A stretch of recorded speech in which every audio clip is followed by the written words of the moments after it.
সোনার শরীরটা ভালো নয় গো, রাতে বেলায় বমি করে এসছে। এমনিতে গাল ফুলে গেছে কয়েকদিন থেকে, শরীরটা একদমই ভালো না, তারপরে যে বমি করে আসলো দেখো। এবার একটু ঠিক লাগছে বাবা, দাঁড়া ওষুধ খাই দিই। আচ্ছা মুছে দিচ্ছি না, দেখি একটু এটা খেয়ে পাস দেখি, অ্যাসিডিটিটা কমে যাবে।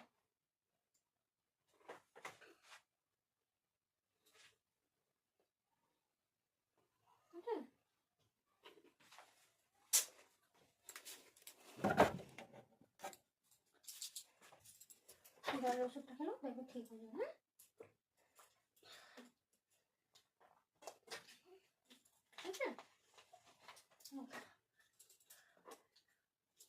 এবার শরীরটা একটু ঠিক লাগছে বাবা?